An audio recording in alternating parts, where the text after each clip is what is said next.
Sweet surrender as I love, serve, and remember. As we're opening up to these truths in our lives, it's both love and to light. One of the nice questions to ask ourselves are, what are the images that we have in our head? Because whatever form that we have, that is a gateway to open up to these higher dimensions. And I was thinking about that because as you were singing, Suzanne, I was noticing you were talking about starlight, and there's this beautiful star here. And stars are such an incredible way to open us up to our cosmic reality, to this light that is ever present. And then there's the earth. I think of George Washington Carver, who came up with something like 500 inventions. And his main source of inspiration, he said, was flowers. And that when he would see a flower, he would just stop and he would sit on the ground. And he said, I would just love it with my whole being. I would just give all this energy of love to the flower. And in doing that, it opened up the secrets of the universe.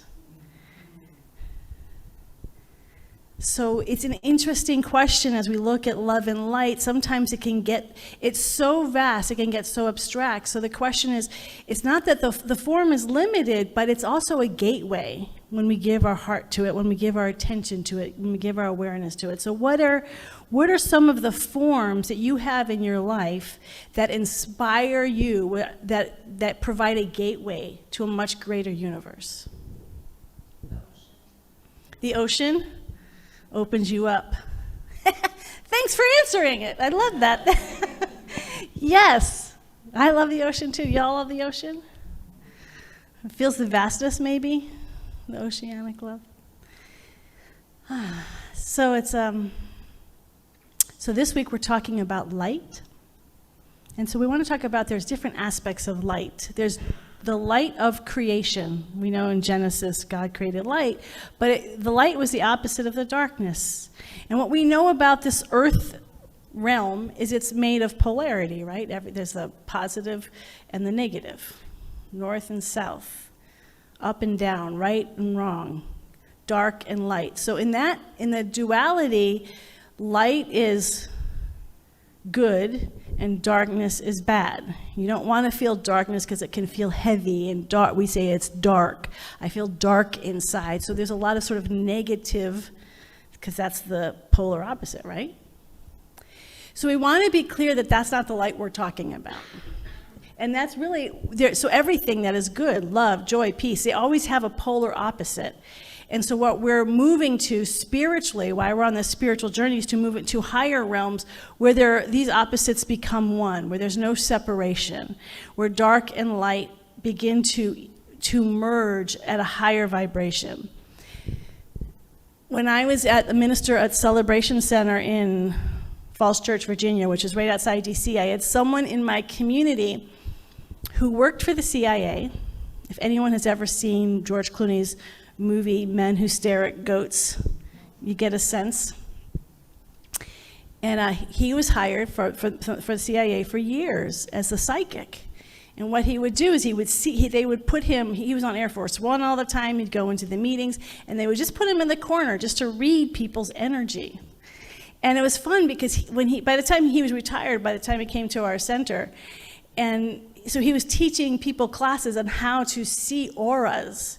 So auras are this light energy. So we all have this physical body, but we also have a light body, and it's already here. So just as love is fully here, so is this light body. And so he would see colors. So the way he would teach people is you don't look directly at somebody, but you sort of soften your eyes and look at the outline of them, the edges. And if you keep sort of softening and relaxing, you start to see a vibration or a light vibration around people. And some people see it naturally. Michael Crichton, I think his name is, who wrote Jurassic Park, he said he saw auras all the time. He said he had no idea what it means. I see blue, I see yellow, I have purple. He says, I've read all sorts of books and they all say different things, so I don't ascribe, I just see them. But they're there. There's this energy, there's this light. And then there's the light if you're in your dreams. So this energy that's around us, we see it in our dreams every night. And we see in our dreams things can move around really quickly, right? And so many of you, I know, have already had these experiences of light. It's a golden light. It's swirling. So really, the truth is there's nothing solid, and physics is now, has confirmed this, as we know, that there's nothing solid. That it's this swirling energy in the stage, the floor, the chairs, the ceiling, everything that seems solid. People, none of us, nothing here is solid. And the more we start seeing, softening our eyes and seeing beyond the realm of appearance, and this takes practice, but you can do it. You can, if you set your intention on start seeing that which is more real than I love the way Reverend Michael puts it, that is more real than the chairs upon which we are sitting, it actually starts to become a vibrational frequency that we can see more regularly.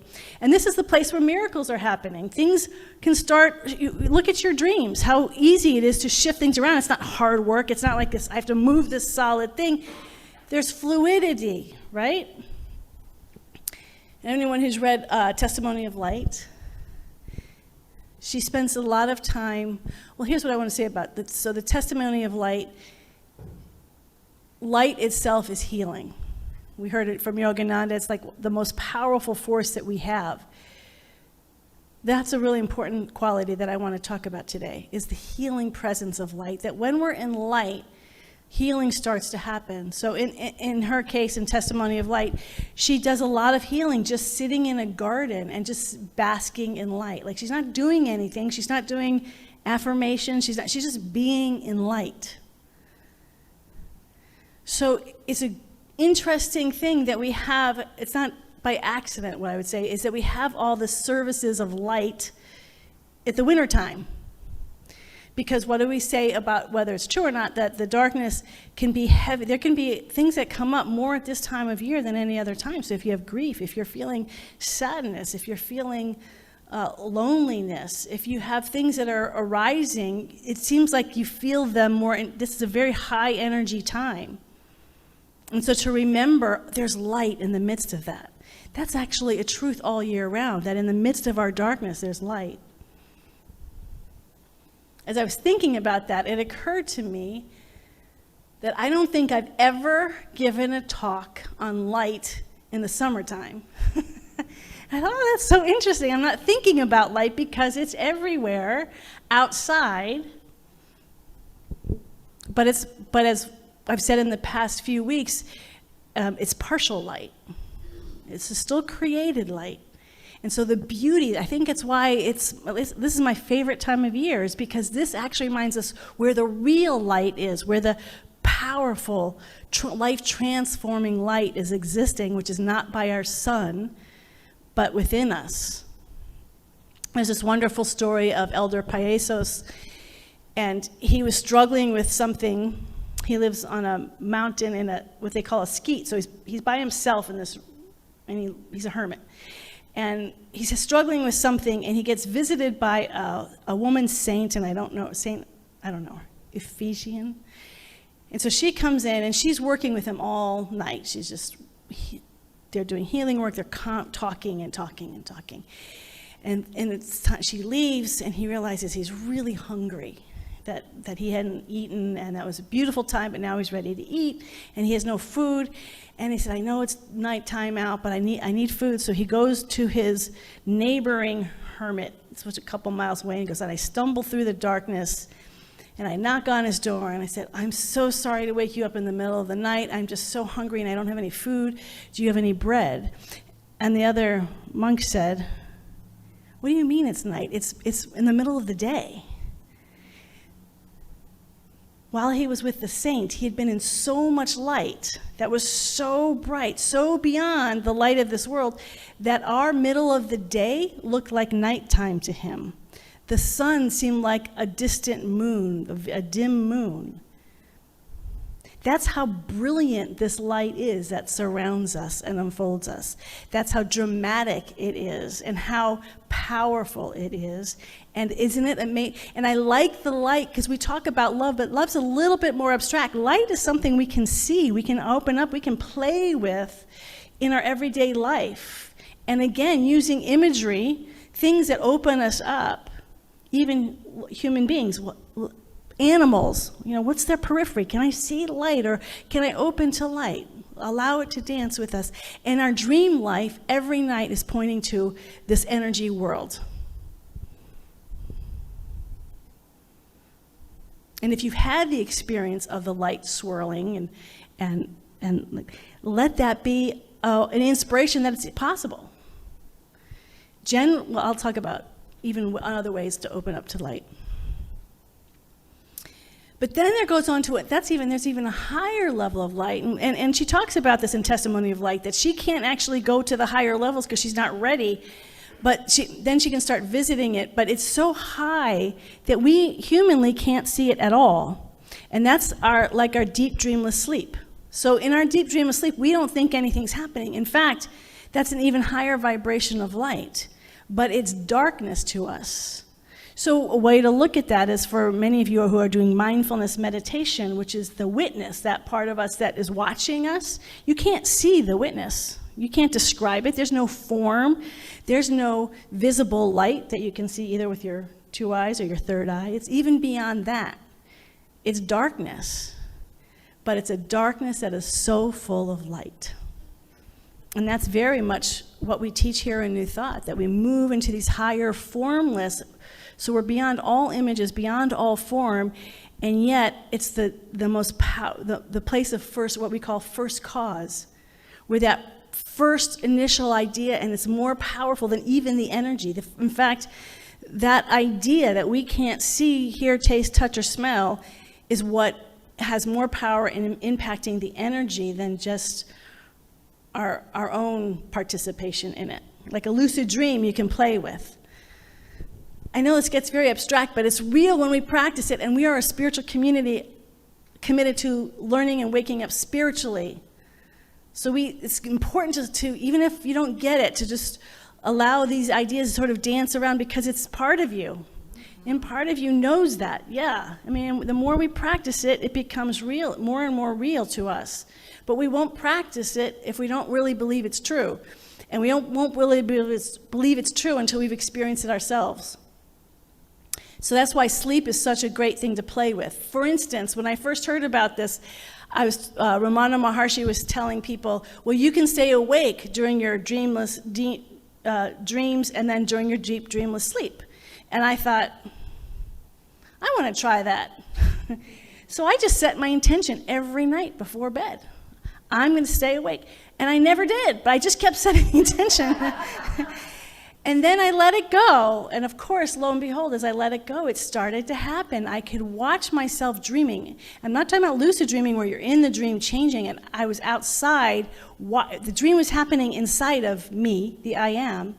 And then I would notice myself having a deep dream sleep, but I was completely awake at the same time. So I was both awake and asleep all at the same time. It's so cool. And I didn't do anything. It's nothing special. I just set the intention. I want to know what this experience is. And you have to be persistent and keep working at it. But everyone can do it because we sleep every night. It's like so cool. There's so much to play with. My brother went to Japan. I said, oh, here, you got to go to Japan. Or something about traveling. I'm like, Dan, I travel inside.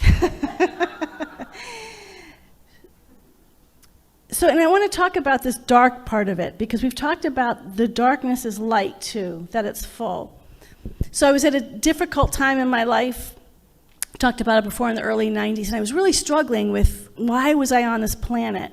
And I remember walking into my living room, and there was just the presence of God right there in my living room, and it was so strong. And in that moment, I knew God wanted me to be on this planet. And that's why I'm here. And I knew that I knew that I knew. And it wasn't until much later that I realized that presence was very dark. Like, it wasn't like this radiant light swirling. It was this darkness, but it was so good. And I didn't have the language at the time to realize that darkness was full of light. That this darkness was reminding me of why I was on this planet.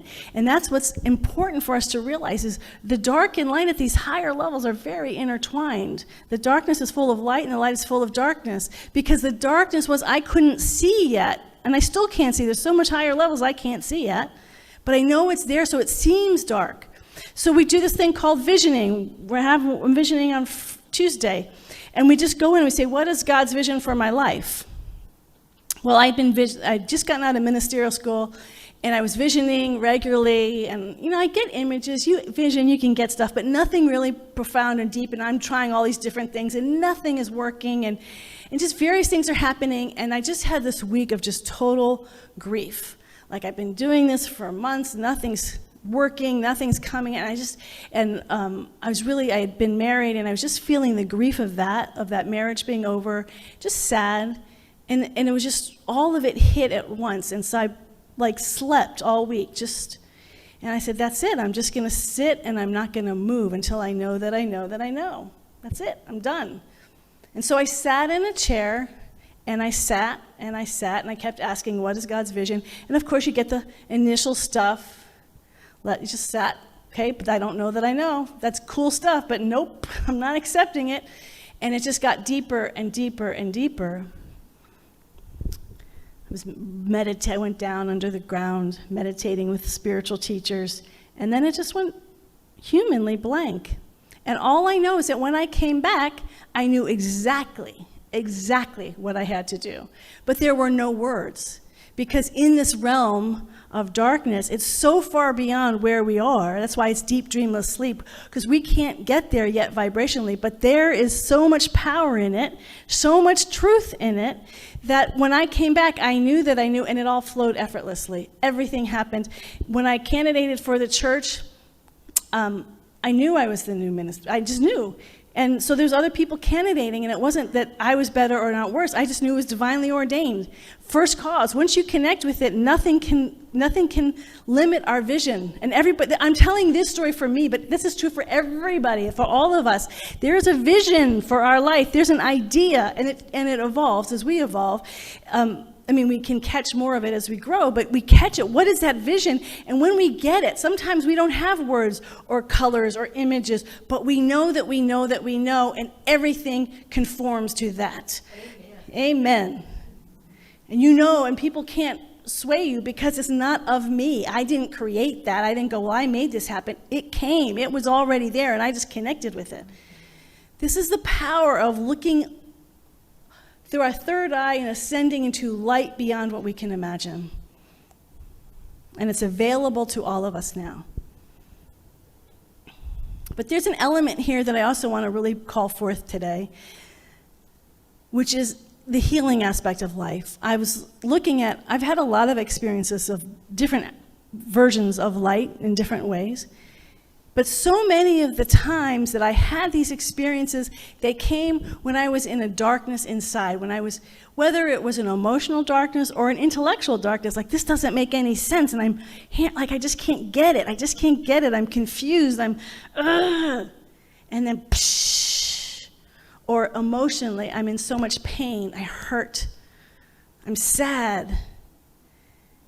We don't want to go to, so the way we want to use light, or where light can be so healing, is not where I'm sad, but there's this light up here, so I'm just going to ignore this sadness and ascend to light, but we allow that light to drop into the sadness or to the pain or into the confusion or for the mystery, because we're talking about mystery, into those things that we don't know yet. I don't know what this is yet. I don't know, and allow the light to come to us. To our darkness, to our pain, to where we're struggling, and saying, I am humble. It's not an accident that I finally understood and could see the vision for my ministry when I finally got that I didn't know. Like I tried, and I have to tell you, I have a lot of brilliant ideas. And none of them happened because my brilliance isn't what was needed. What was needed was for me to humble myself and say, I don't know. But there's something that knows. But I know the knower that knows, right? That's how what we teach. We know the knower that knows.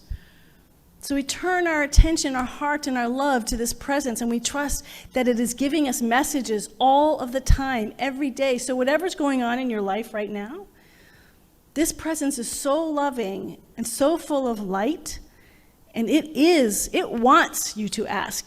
Here's the thing about it, it will never force itself into your life, never. That's how you know the difference between human beings and people who try to control you. I was just watching this horrible show, and I'm not going to say what it is because it was about a guy who took really good things and twisted it and started controlling people. If anyone is trying to control you, that is not the divine. That is a human gone wrong, distortedness. Religions do it, politics do it, but individuals do it, spiritual teachers do it, friends do it, parents do it, sometimes intentionally and sometimes unintentionally. But the divine love will never, ever, ever force itself on you. You have to choose it. You have to choose it. We have free will.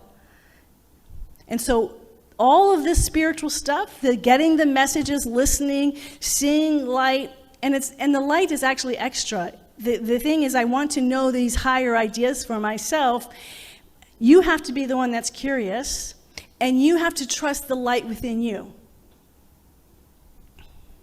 So I've talked before about this story of when I was a child and I experienced the Christ. That came from, and this is really important, and I just got in a discussion with somebody this week, and I realized I don't always explain the principle behind what happens. I'm going to share it again, and I'm going to explain the principle behind it, because it's important. I was in pain. I was a little girl. That's key. I was a little girl. I was in pain. I felt worthless. I felt like nothing around my family, not because they made me feel, they didn't say that, but I just felt that because I felt their greatness, and their greatness made me feel less. I don't know if you ever felt that way. Someone else's greatness makes you feel less than. Oh, they're great, I'm less. I felt ugly, I felt worthless, I felt valueless. And actually I had watched The Little Drummer Boy, and my mom had said it was her favorite Christmas, so I paid strong attention because I was a little girl. And I don't know if you have watched The Little Drummer Boy lately. That's a pretty adult little cartoon there. This little drummer boy, parents get murdered in front of him. He is a little boy who's in a lot of anger and rage and hates people. I can't tell you how many times I'm watching, I'm like, he's saying, I hate people, I hate people. I was so shocked when I was as an adult rewatching this. I'm like, wow, I hadn't realized how intense and angry this little boy was. Of course, his parents, and he's trying to survive. He's just doing little things to survive and money because he doesn't have parents anymore. He's a refugee or an immigrant. And then he goes before baby Jesus. And, there's the Magi who have all their rich gifts. And he's like, I don't have anything like these Magi's. I got nothing but my little drum. And my rage. But he trusts. There's something about this infant that he feels, and he trusts it, and he gives himself. And, the little song, and baby Jesus nods back. You're loved just as you are. You don't have to be a king, a magi. You don't have to be anybody. You can be who you are, and I love you, I love you, I love you. So in my own little rage, and I wasn't in a rage, I was sad, I remembered that story, and I had an imaginary, this is all imagination. I don't even have a pretend baby Jesus, or we didn't have nativity scenes.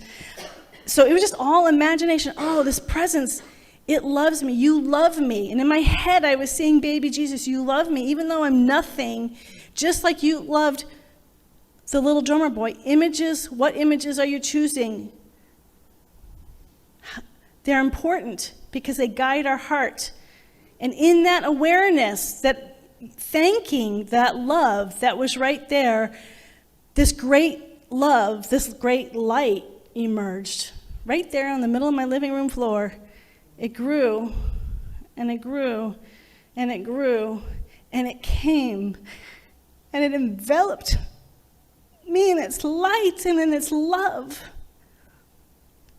And interestingly, I didn't realize this is an adult description. My attention had been down, and it pulled all my energy up. And by the time it was done, I realized I was looking up through that wonderful third eye, but I was looking up into this love, this world of love. It was so much greater than anything I had ever known. It was so much greater than human love.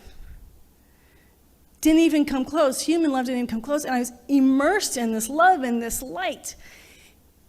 It was everything. It's all that I wanted, this love of God, and then it was gone. But it changed me forever.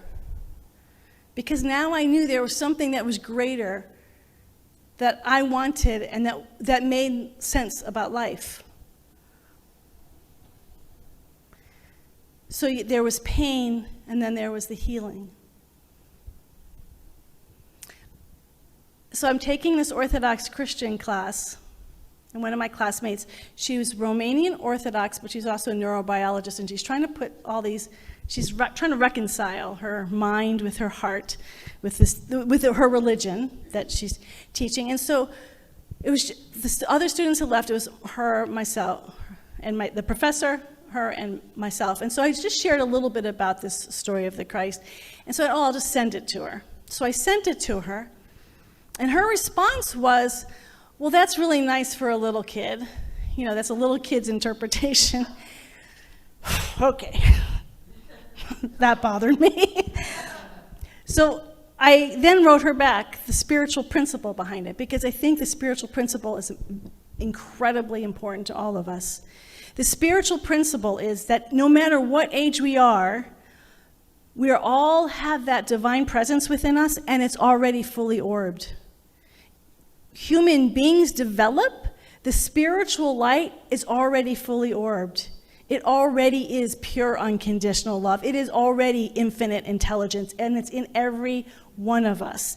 And so what happened in that moment, the principle is that in connecting with my idea out there of pure unconditional love, it's a reality.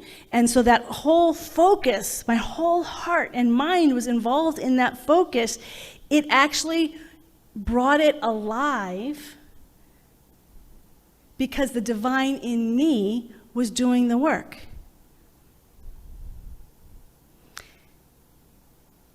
And it's the innocence. As I was reminding her, I said, what the infant reminds us at this time of year is that this world is so sophisticated and getting more and more sophisticated. You have to be so smart as you're reading the news. What's true? What's not true?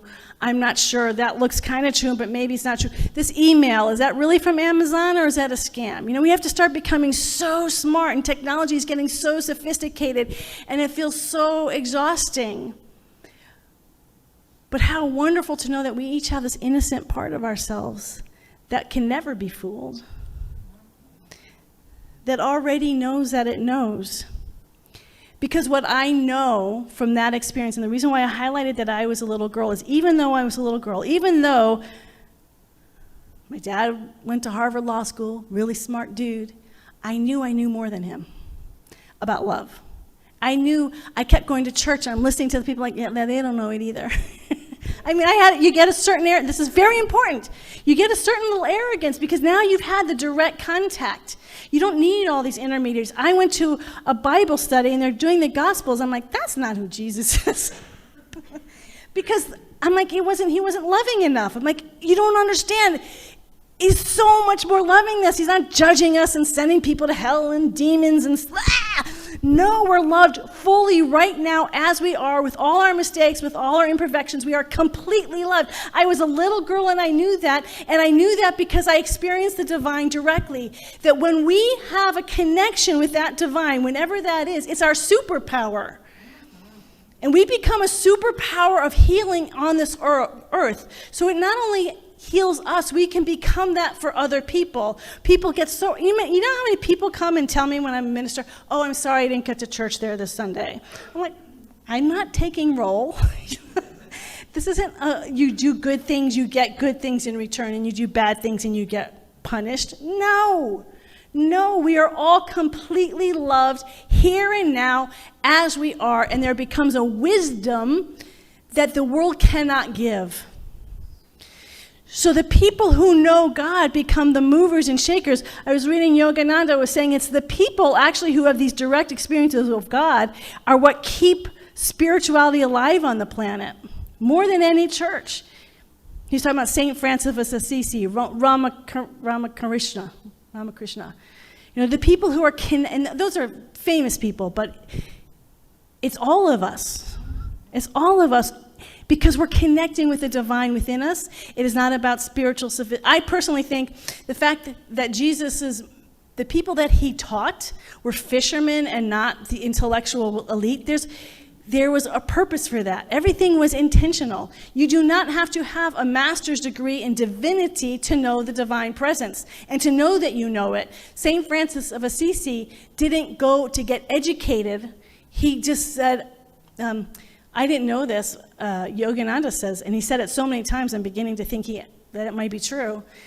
He said, I said it like 10 times now. I'm like, okay, I get it. St. Francis walked in his garden with Jesus every night, apparently. Like, it wasn't just like once. It's something that grew and developed. And because of that, I mean, he was all about, the Vatican at that time had tons of power and money. But who was more powerful?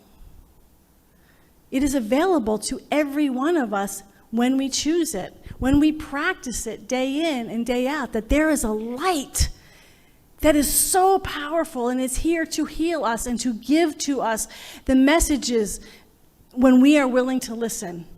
It's constantly talking to us. It's like, think of the beings that you love, whether it's family members, animals. You want them to be woken up. You don't go, oh no, it's better for them if they just stay ignorant. Whose love says, I love you, but please stay ignorant because it serves me? That is twisted, right? If you love someone, you want them to wake up. This divine loving intelligence wants us to wake up. So it is responding to us every time. And again, we have to choose it. Day in and day out, hour after hour, we choose. It takes persistence. It takes patience. But when we know that this is more real than anything else, nothing can move us. And then we become the healers of the world. Then we become true lighthouses. We become it not just for ourselves, but for one another. One of the things that I love, that we have practitioners who are considered the healing arm of our church. And what I love is their purpose when they meet with you is not to fix you. You don't go to a practitioner to say, fix me, or what do I need to think so I'm healed? The practitioner's purpose is to see the divine in you that knows all the answers and to help you connect with the divine within you so you can be your own place of healing. So that loving intelligence, Dr. Marty Rossman, who's one of my professors, says, if that intelligence is not unconditionally loving and it is not all-knowing, get rid of it. Say no, even if it's an interior image. If you start feeling an interior image showing up, but you don't feel it's love, no. We always have choice. Love and intelligence at the center of your being. And if you're having a hard time connecting with that, getting prayer, working with a practitioner on the walls that are preventing us from connecting with it. It's the most extraordinary gift that we give to one another, is this gift of ourself, of that light within us. We all have it. We all have it, and we are here to nurture it. And as we nurture it in ourselves, we nurture it in each other. We see, what is it? I keep seeing Marcella there in yoga, namaste, the divine in me, the light in me, the love in me sees the divine, the light in you, right? That's our practice. I see the wholeness. When I see you, I don't say, oh, here's what needs to be fixed about you. Here's where those are tools that might help, but my primary goal is to see your wholeness. When I worked with a practitioner, I remember this. I was like, how's she going to fix this? Because I had this thing that I couldn't see, and she didn't try to fix it. She was so conscious. I could feel this healing energy around her that all I noticed as I was pouring stuff out, it was like getting transmuted almost as I was saying it, because she was hanging out in the I am, you're whole, perfect, and complete. And what she did was help me connect with that part in me. She didn't fix me. She showed me where to look. Awesome. And so even as we do this for ourselves, we do this for communities. We do this for our lighthouse community, where it's that at the center of the lighthouse is this whole perfect and complete light energy. There's a vision that already exists. We connect with it collectively. We connect with that light and that wholeness behind the Bay Area, behind our country. We see the wholeness and the perfection in the groups, Republican Party, Democrat Party, in whoever, in leaders, in, I'm trying to think of other groups, baseball teams, anything, countries. Our job as spiritual warriors and lights, I don't even want to use the word warriors, as spiritual lights in this world, is to continue, and we don't ever stop doing the individual work, continue to grow in ourselves, to see the light, to know the light, to practice the light, to listen to the light, let it guide us, and at the same time bring that in every situation, both individually and collectively. We do not have the luxury, if we're on the spiritual journey, to talk about people at the level of people. Well, we can talk about the level of people, as long as we are simultaneously seeing the wholeness and the perfection of pure spirit. Because if we're not doing it, who is? We have to be doing it. That is our call. That is how we bring heaven on earth. When I was, for years, it was that, did some of you say the Lord's Prayer growing up? And the line that captured me is, on earth as it is in heaven. And I started saying, what's heaven? And if we're supposed to be like heaven, I better start practicing heaven. I can get good at earth, but I really want to know what heaven is. That's what it means to be a light. That's what it means to be a lighthouse, to be that place of healing. And that's what the light is for us. It is the healing that heals us, and we become that vehicle for others, not to tell them what to do, but just to see, that third eye, to see. The lighthouse, you have the light going up, but it all comes out here. We are there to see what is real and what is true. Let's pray.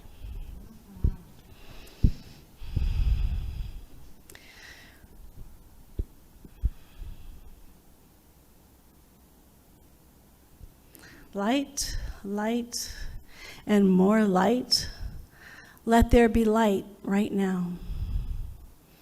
Let us see the light that already is. Even if it's just with our imagination. Our imagination is such a gift. It is such a gift. Let us play with it. Let us play with the light, images of light in our mind right now. Don't be embarrassed. We can be, you don't have to let kids just have all the fun. We can have the fun too. Let's imagine light. Let's dance with light images in our mind, in our heart, right here and right now. Stars, shooting stars, swirling, healing light going through and as every chakra of our body. Light pouring down from us above, these little raindrops of light pouring and filling our whole body with light, light shining through and as our neighbors to our right and to our left, in front of us, behind us, online, in the future and in the past. Everywhere present, we are just seeing light, light, and more light, light that is swirling and moving, the light that allows for miracles to happen, this light that is so free and joyous. This light that heals and reveals how incredible, behind all appearances, life really is. Light. Light is our guide. Light is our message giver. Light is our divine, tender, soft, compassionate healer, holding us and caring for us in those difficult times. Light. Light and more light. We are made of light. Every atom and cell of our being is light. Our past is light. Behind all the appearances and all the challenges, there was this light holding us and carrying us to this moment right here and right now. To anyone who is experiencing a difficult time in this holiday season, light is holding us and carrying us and loving us. We are never separate from it. It never, ever, ever rejects us. It is always loving us unconditionally, joyously, freely, now. And we get to be these beautiful creative energies. We get to join in the light. We get to participate in this light. We get to be a vehicle of this light, a vehicle of light for our lives, for the people in our lives, for our family, for our friends, for our community, for this Bay Area, for this country, for this planet, and for the cosmos. We get to be this starlight here and now because we have imaginations big enough to expand into this wonderful reality. We are willing to see that which eyes cannot see, to hear that which ears cannot hear, to feel that which hearts cannot feel. We are willing to move beyond all of our sensories into a world much greater, because that is why we are here. This is why we are here. This is why we have been called. We have been called to this path. We are this path. And as we have been called and we are answering this call, it is done. And so we celebrate this doneness. We give thanks knowing that deep has called unto deep and deep has answered deep. We are the way. We are the truth. We are the light. And so it is. I walk in God in all I do. I walk in God in all